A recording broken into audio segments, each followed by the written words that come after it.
All right, I guess I'll get started. So I'm Jonathan.Helmus, and I'm working at the UConn Health Center, but a lot of this work was done at Ohio State University. And I'd just like to start my talk by thanking the organizers of this conference for inviting me and letting me present my work on NMR glue. So NMR glue is an open source Python module for working with NMR data. It kind of has a two-prong approach. It wants to tie together existing NMR software packages and also provide an environment for the rapid development of new processing methods and analysis routines and visualization. So in this talk, I'm going to give a little short background on NMR and protein NMR, discuss a little bit about why I wrote NMR glue and some of its design and features, give you some examples, and then since most of you are probably never going to run NMR, some opportunities for code reuse that you might want to use from NMR glue. So nuclear magnetic resonance, or NMR spectroscopy, is an analytical technique that is used to characterize the structure and dynamics of chemicals.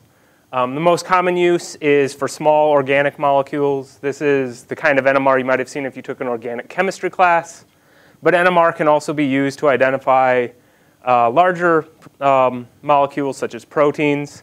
So if we look in the protein data bank, which is just a big database of all the known structures, about 10% of them have been solved by NMR, and that accounts for about 8,000 structures. And that number has been growing over the years. So how does NMR work? First, we prepare a sample. We have to include isotopically labels. These are really small samples, so in the solution NMR, we're talking about less than a milliliter of solution in that little sample tube. In the solid state, we pack them in tiny little rotors. We're talking about a few milligrams a sample. We put the sample in a large magnetic field. This is created by a superconducting electromagnetic, and they're quite large, very expensive instruments. We apply a series of very precisely timed radio frequency pulses, and then we collect the time domain's response to this. We have to do some kind of signal processing to take this time domain data into the frequency domain, and then we can visualize, analyze our peaks, extract any parameters that we might want. So if we have a small molecule, we get a very simple spectrum, just a few number of peaks. But if we could do something like a protein, we're going to get a lot more peaks. So this is ubiquitin, which is just a long string of 76 amino acids. If we were to count the number of hydrogens, there's about 615 hydrogens, which means we should have about 650 peaks in that spectrum. The obvious problem here is we can't resolve individual peaks. And this is one of the key challenges in protein NMR. How do we gain additional resolution so that we can see individual peaks so that we can extract parameters? One method is to move to an additional dimension. So these are two-dimensional spectra of another small protein. This is GB3, which is 56 amino acids. And you can see just in 2 dimensions, we have enough resolution that we can basically detect individual spin pairs and assign them to different nuclei in the protein. Now, 2 dimensions, if we go to larger proteins, we need additional resolution, so we move to 3 and even 4-dimensional data sets. So all of these experiments are pretty standardized now. The problem is, as we move to larger dimensionality data, our file size gets much larger. So a 3-dimensional data set can often be 1 to 2 gigabytes in size. 4-dimensional data sets are even larger. And so we need some kind of software to deal with this. One thing that I really found exciting about NMR as I was entering my graduate work was that there's ample opportunities for programmers. So in the collection and the processing and in the visualization and assignment and in the analysis of NMR spectra, all of these have lots of interesting programming opportunities, and they include a lot of complex mathematical fields. Since there's so many opportunities, it also means that there's lots of groups that like to write software for it. So I just kind of pointed out on the bottom here some of the software packages that are used quite often. And as you can see, most often, a lot of these aren't shared between the different steps. So it's not unusual for you to collect your data with one piece of software, process it with another, and then visualize it with a third, and even analyze it with a fourth. So with all this software out there, you might say, why write more NMR software? It seems like there's plenty. So some thoughts that I had is, first of all these software packages use different file formats. There's no standardized version of some, let's all put our NMR data in this format. So that means we need some way to interconvert between all these different formats. In addition, NMR is an active research field. There's constantly being new experiments and new methods being proposed in the literature. So we need software that can deal with these new experiments. So really, we need some kind of software that gives us a scripting or a macro language. And there are very few of those out right now, and only one that uses a standard programming language. Also, protein NMR by its nature is very repetitive. We have spectra with hundreds or thousands of peaks that we need to analyze. So we need some kind of software that can be automated. The existing software available doesn't really do this very well. And finally, very few of the packages are open source. So even though we use very standard processing techniques and algorithms, oftentimes you have to recreate your own because nobody's written one that you can go and look at the source. So with those in mind, what did I want to design NMR Glue for? So NMR Glue aims to be a powerful yet easy to install and use package. So for this, I chose Python, and in conjunction with the NumPy and SciPy packages, it really offers you a very powerful and easy and clear syntax to attack scientific problems. Installation is very easy, even for scientists. You can, if it's not already on your computer, you can just download a nice installer. And one of my favorite things is there's lots of documentation and lots of tutorials on these, and I don't have to write them. So I can point, some new undergraduate in our lab to that, and he can get up to speed without me having to do a lot of work. So NMR Glue also aims to be a system for interconverting between existing NMR programs, since there's so many of them out there. I tried to be very careful not to create a new standard. We have all these. We don't want to make another one so that there's just one more. So to do that, all the existing files are read directly from NMR Glue, and NMR data is stored as a NumPy array. Spectral parameters are stored in a Python dictionary. I also wanted to be an environment to rapidly develop new processing and analysis and visualization methods. So for this, NMR Glue contains all your standard NMR processing and analysis routines. You can build new ones from the large collection of routines in NumPy or SciPy or whatever your favorite Python module is. And also, IPython, as I think we all saw this morning, is a very robust environment for visualizing data. And you can even do this for NMR once your data is in a palatable format. So just a short overview of what's included in NMR Glue. So we have a bunch of modules for reading and writing different file formats. We support both Bruker and Agilent and Variant, which are the two large spectrometer companies, and then NMR Pipe, the Roland NMR Toolkit, and Sparky. We also include a module that can convert between any of these formats. And all of these submodules contain routines for so-called on-demand or low memory reading of the files. I'll go into that a little later, what exactly I mean by that. We also include processing functions, so you have your common NMR functions, you have some baseline, linear prediction, and then also I include functions that look a lot like the most common processing software package, NMR Pipe. We include some analysis functions, so you can do peak picking and some line shape fitting and simulation. So with that, I'd like to give some examples of how I've used NMR Glue and how I can envision other people. So the first one is just reading data, modifying it slightly. So we can write from a number of different formats.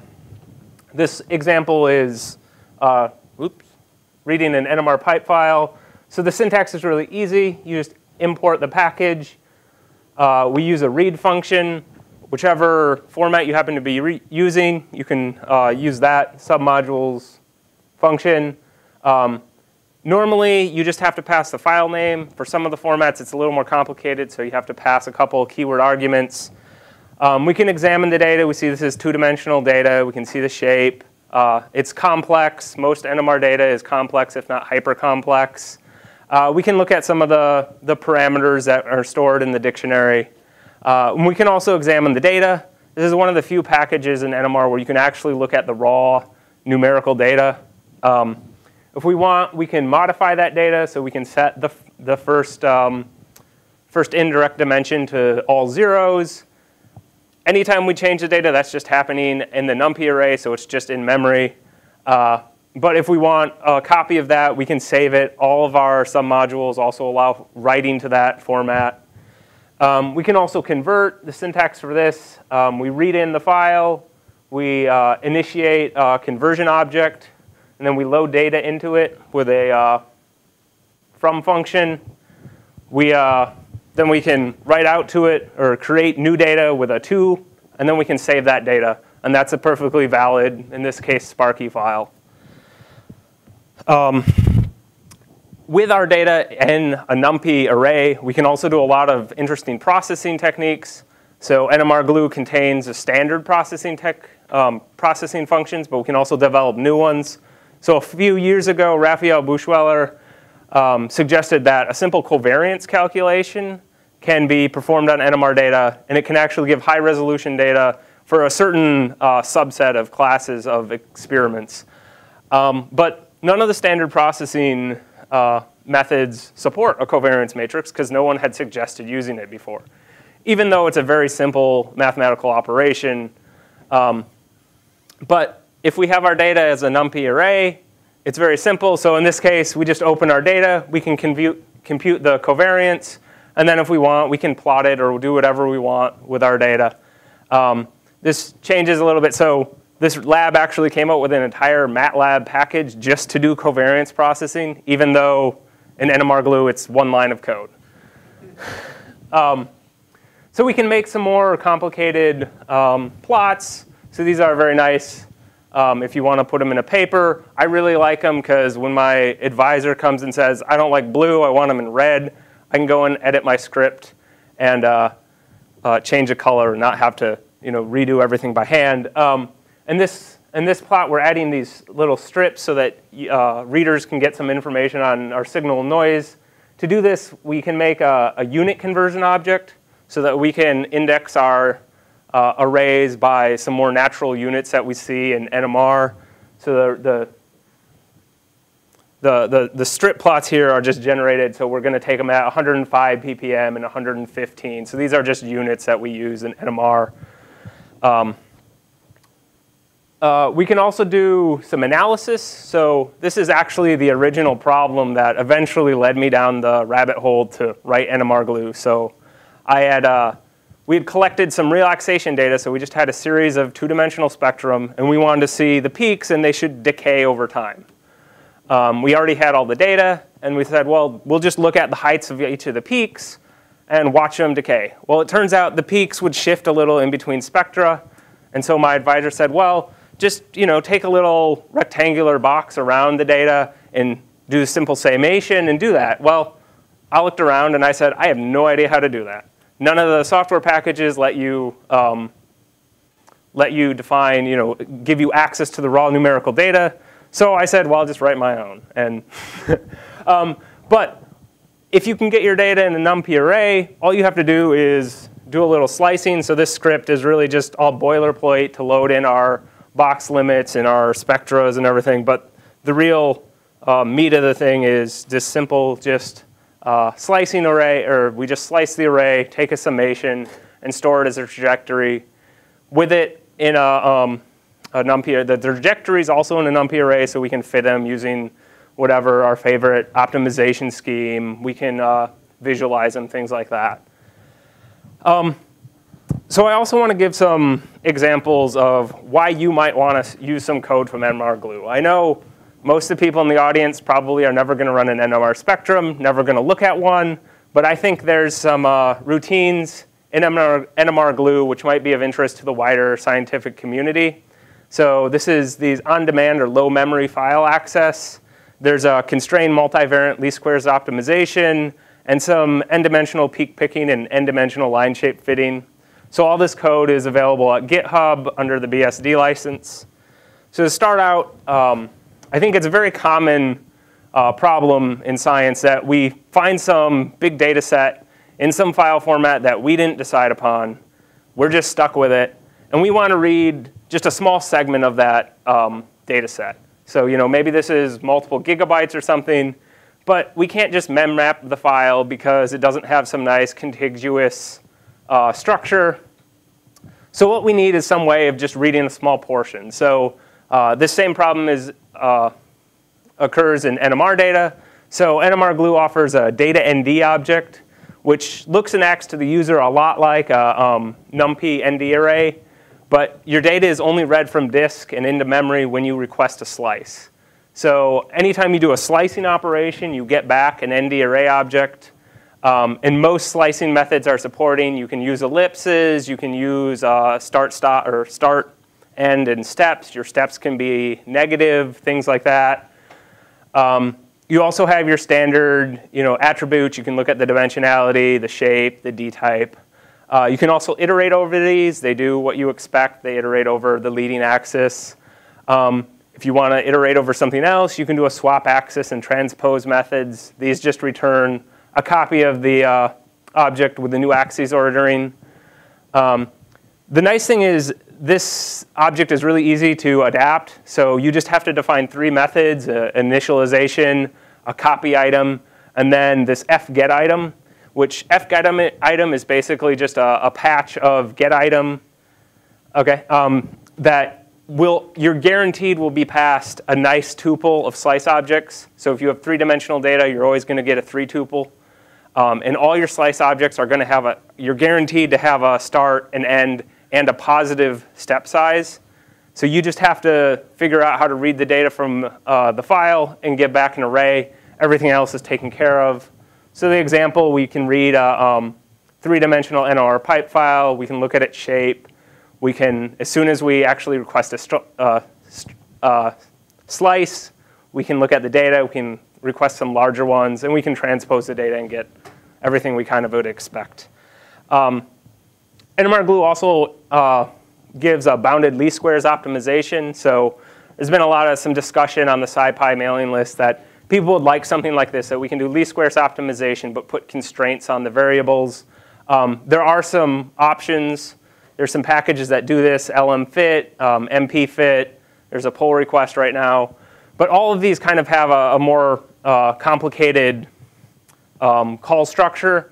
And I wanted a version that I could just drop in replace for SciPy's least squares. So least squares bound, the call and return are identical to SciPy's least squares, except you also have a bound parameter that you can either be none, in which case no bounds are included, or you can have a tuple of a min and a max. Either of those can also be none.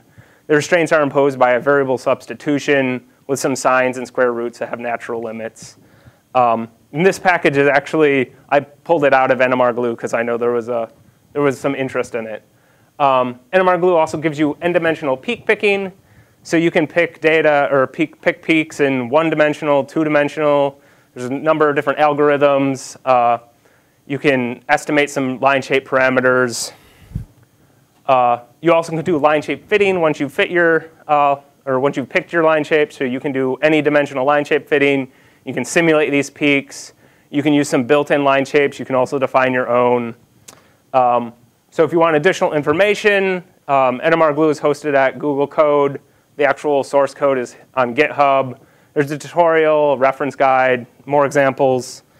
And with that, I'd like to just end with some acknowledgments. So this work really, I'd like to thank my PhD advisor, Chris Jaroniak, for letting me do this work, kind of a skunkworks project. And then my current postdoc advisor at UConn, Jeff Hauk. And with that, I'll take any questions, and I'd like to thank you for your attention.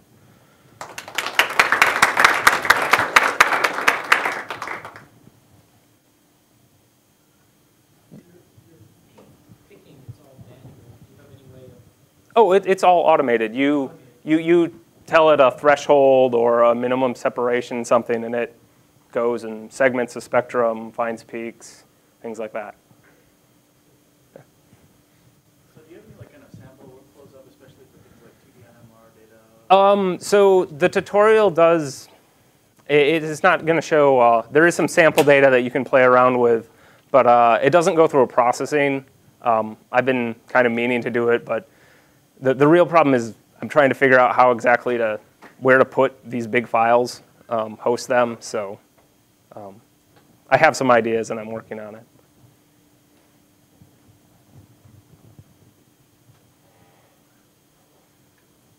With the units, was that kind of just ad hoc how you handle those, or did you apply some strategy? So these are well-known units in NMR, and it's just to make that unit conversion object, you have to pass it the dictionary of spectral parameters, and it reads from those and generates them, basically, you know.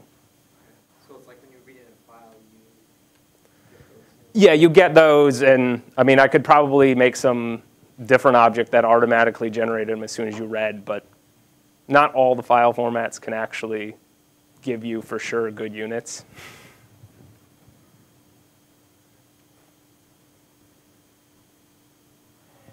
Thank you very much.